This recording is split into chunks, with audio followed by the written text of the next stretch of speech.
Emmanuel Macron sur le point de démissionner du gouvernement. RTL vous le révèle, c'est une question d'heure. Le ministre de l'économie avait déjà rédigé sa lettre de départ pendant l'été, écrivait ce matin Les Échos. Olivier Bost, bonjour. Bonjour. Cette fois c'est clair, il se met en marche à son propre compte. Oui, et un rendez-vous est donc fixé à 15h cet après-midi à l'Elysée entre le chef de l'État et celui qui est encore, au moment où l'on se parle, ministre de l'économie. Selon nos informations, les deux hommes se sont déjà parlé ce matin au téléphone et Emmanuel Macron a décidé de quitter le gouvernement. Son entourage, de ses plus proches jusqu'aux politiques qu'il soutiennent, comme le maire de Lyon, Gérard Collomb, l'ont encouragé à démissionner. Ils l'ont tous poussé à retrouver sa liberté, nous a confié l'un de ses amis. En fait, Emmanuel Macron ne pouvait plus rester dans cette ambiguïté et pousser le bouchon toujours un peu plus loin. Lors du premier meeting de son mouvement En Marche, c'était le 12 juillet, il était déjà allé très très loin. Ce mouvement, nous le porterons ensemble jusqu'en 2017 et jusqu'à la victoire.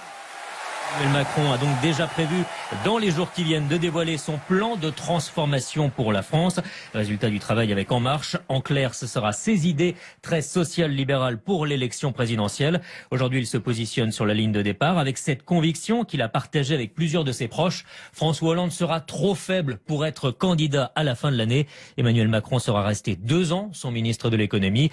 Il avait été nommé à Bercy juste après le départ déjà fracassant d'Arnaud Montebourg. Olivier Bost, on vous rappelle donc cette information RTL. Rendez-vous à 15h à l'Elysée pour remettre sa lettre de démission. Emmanuel Macron, comme Arnaud Montebourg, pourrait donc bien se retrouver très rapidement sur la route de François Hollande pour la présidentielle. Benjamin Sportouche. Eh bien oui, c'est un nouveau coup dur pour François Hollande. C'est franchement pas terrible, me confiait ce matin le conseiller d'un ministre de poids. D'abord parce qu'à 8 mois de la présidentielle, ça donne l'impression que le chef de l'État ne tient plus les rênes. Ce départ contribue un peu plus à son affaiblissement. En présentant sa démission, Emmanuel Macron signifie clairement qu'il ne croit plus aux chances de François Hollande d'être réélu. Il se met à son propre compte alors que tout laisse à penser aujourd'hui que François Hollande sera à nouveau candidat. Au fond de lui, le président était persuadé qu'Emmanuel Macron lui resterait fidèle. Il sait ce qu'il me doit. Il ne cessait de répéter cette formule ces derniers temps. Eh bien, c'est loupé. Macron largue les amarres. François Hollande perd du coup une carte importante aussi, celle du renouveau. Et puis Emmanuel Macron a déjà prévenu, s'il se lance vraiment pour 2017, il ne passera pas par la case primaire, un vrai gros caillou dans la chaussure de François Hollande. Alors certains proches du président essaient de relativiser. L'image du traître n'est jamais bonne, me disait ce matin l'un d'entre eux. En tous les cas, c'est fait. L'Élysée est déjà en train de lui chercher un remplaçant. Soit son portefeuille sera réparti entre d'autres ministères déjà en poste, comme l'économie à Michel Sapin, par exemple. À Bercy, on évoque aussi le nom de Matthias Fekl, l'actuel secrétaire d'État au commerce extérieur, pour récupérer l'ensemble du portefeuille. On devrait en savoir plus dans l'après-midi. Il faut de toute façon que ce soit réglé avant le Conseil des ministres de demain. Benjamin Sportouche. Alors, qu'en pense le monde économique? Je vous propose d'écouter à l'instant, ça vient de nous parvenir, la toute première réaction. C'est le symbole de la dérive libérale de tout un gouvernement. De Philippe Martinez de la CGT, il n'est pas surpris de ce départ. Tel que nous le connaissons. En tout cas, pour notre part, on aurait aimé qu'il s'occupe un peu plus de l'industrie, par exemple, parce qu'il y a des ministres, on en a connus. C'est pas le nom du ministre qui nous importe. C'est ce qu'ils vont faire chez un certain nombre de dirigeants politiques, y compris des ministres. Une préoccupation personnelle de carrière qui l'emporte sur des préoccupations qui devraient être, j'allais dire, le maître mot de ceux qui dirigent ce pays, c'est-à-dire l'intérêt collectif. Voilà, donc Philippe Martinez, le leader de la CGT, qui, vous l'avez compris, ne regrettera pas la présence d'Emmanuel Macron au gouvernement. Emmanuel Macron qui a souligné il y a quelques jours encore qu'il n'est pas au Parti socialiste et d'ailleurs qu'il ne se sent ni de gauche ni de droite. On l'attendait d'ailleurs demain pour les universités d'été du MEDEF à Jouy-en-Jaujas, où j'imagine que cette démission imminente est largement commentée, Christophe Ponzio.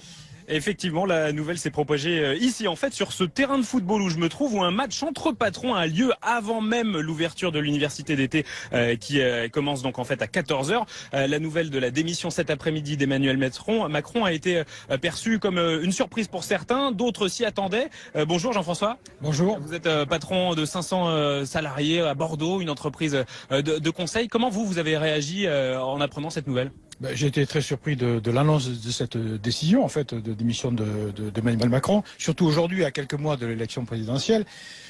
voyant comme il comprenait l'entreprise et comme il percevait bien les mesures à faire, je suis surpris d'ailleurs qu'il n'ait pas démissionné avant. Ça veut dire que vous allez le regretter ?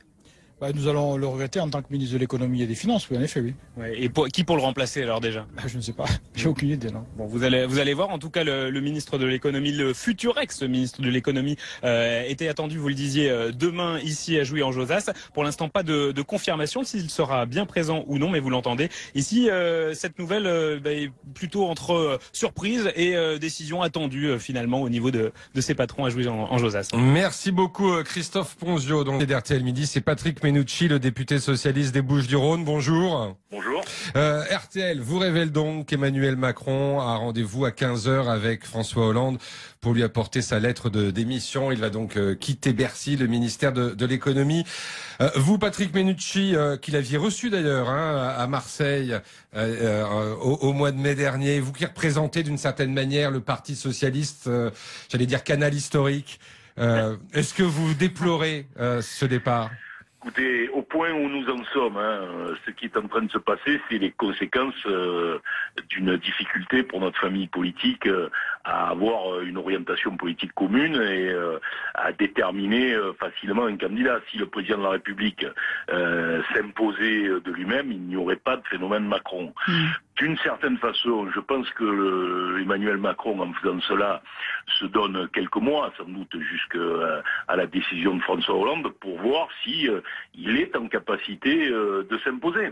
Je crois qu'il a acquis la conviction qu'il y a une difficulté, que nous sommes battus aux élections présidentielles, ce qui, très honnêtement, quand même apparaît dans tous les sondages, et qu'il tente une opération qui doit maintenant se traduire par l'explication de sa position politique. Car aujourd'hui, on a un Emmanuel Macron sur les questions économiques, mais aujourd'hui, nous devons savoir ce que pense Emmanuel Macron sur beaucoup d'autres sujets, et c'est là qu'on va savoir si Emmanuel Macron peut représenter la gauche ou pas. Patrick Menucci, vous l'aviez reçu à Marseille pour le lancement de sa grande marche, son opération porte-à-porte.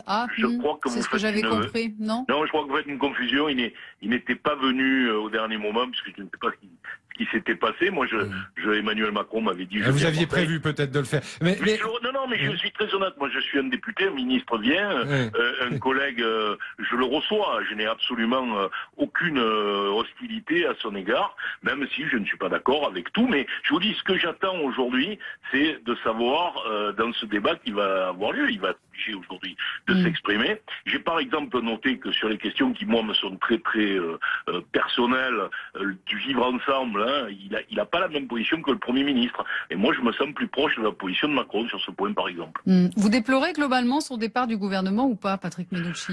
Écoutez, je crois qu'au point où nous en sommes, il faut que des choses bougent pour que nous ne tombions pas dans une élection présidentielle qui opposerait Monsieur Sarkozy et Madame Le Pen. Et je pense que la France ne peut pas se payer le luxe de cette opposition tout à fait baroque qui nous mettrait dans un corner au niveau international. Mais s'il était candidat, vous y seriez favorable ? Mais nous verrons. Moi, je ne suis pas aujourd'hui en train de dire je soutiens qu'il y a une primaire à l'intérieur du Parti socialiste. Il serait bien que ceux qui sont candidats le disent, parce que pour l'instant, je ne vois que Benoît Hamon, d'ailleurs, avec un programme qui est tout à fait cohérent et rigoureux. Mais quand je vois qu'Arnaud Montebourg nous dit que peut-être il n'ira pas à la primaire, je crois qu'il contribue aussi en ne donnant pas la vision précise qui va passer par là où le Parti socialiste organise sa sélection. Il crée ces conditions pour que ce qui se passe aujourd'hui se passe. Il n'a jamais été élu, c'est un handicap ? Écoutez, ça, très honnêtement, ces choses-là sont dites par des gens qui veulent s'opposer à des gens. Il est bien que des gens qui arrivent de la société puissent faire de la politique. Moi, je n'ai pas de problème. Ce qui compte, c'est les résultats. C'est pas de savoir si on a été élu ou pas. Merci beaucoup, Patrick Menucci, député socialiste des Bouches-du-Rhône. Et on a Denis qui a fait le 32-10 et qui voudrait s'exprimer sur la démission annoncée d'Emmanuel Macron. Bonjour Denis. Bonjour Vincent, bonjour Christelle, bonjour Vincent. Bonjour Denis. Eh ben écoutez, moi je dis que c'est un jeune homme, parce qu'il est pas vieux, très courageux. Pourquoi ? Parce qu'il profite pas de la situation, il veut mener le chemin tout seul, parce que normalement l'union fait la force, mais en restant de gauche, je suis pas sûr que ça soit une grosse force en ce moment. Et de faire ce qu'il fait maintenant, longtemps avant les élections quand même, parce que c'est pas tout de suite. Faut être courageux parce que il est tout seul, il lance son parti, c'est bon. D'accord. Vous n'êtes pas vraiment forcément de sa chapelle, si j'ai bien compris, Denis. Non, moi, mais vous saluez son courage politique. Oui, tout à fait. Moi, je suis sarkozyste. D'accord. Mais c'est du nouveau. Peut-être que pour cette année, ça fera en 2017, ça fera peut-être pas grand-chose, mais à l'avenir, ça va faire un poids. Eh ben, c'est dit, Denis. Merci beaucoup. Bonne journée du côté de